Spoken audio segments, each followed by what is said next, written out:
Voilà pourquoi ce mouvement, pour qu'il ait cette force, pour que, comme je l'ai dit, des gens déjà si pauvres s'exposent à la lutte, pour que des femmes déjà si enfermées dans des logiques de survie considèrent que la lutte fait partie de la survie,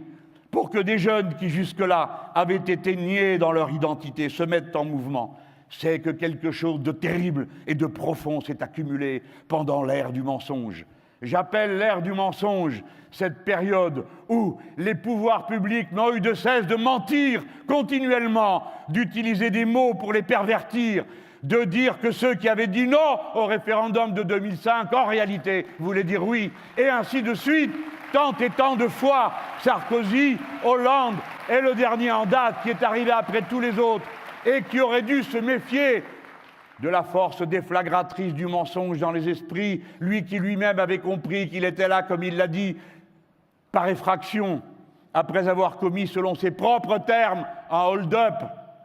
Celui-là aurait dû savoir que si les Français avaient rejeté tous les pouvoirs précédents, les ont décriés, méprisés, ce n'est pas parce qu'ils avaient des aversions personnelles contre tel ou tel, mais parce qu'ils ne voulaient plus de leur politique.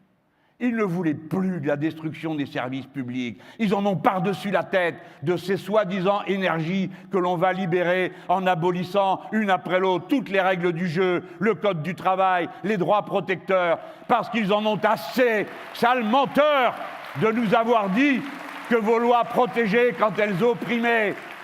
Eh bien, moi, je peux vous parler pour ces pauvres femmes et hommes des services de nettoyage de Marseille, qui sont condamnés par une loi tirée d'un article de la loi El Khomri, qui a une application rétroactive assez abominable pour exiger de pauvres gens qu'ils remboursent les primes qu'on leur avait d'abord payées et qu'ils croyaient avoir acquis grâce à un jugement d'un tribunal.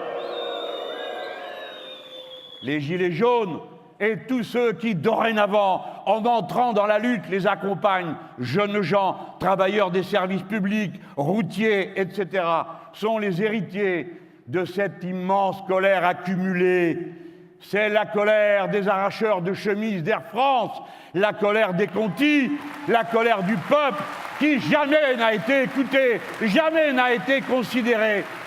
et dont vous pensiez puissant vous débarrasser une fois de plus en les insultant et en les culpabilisant.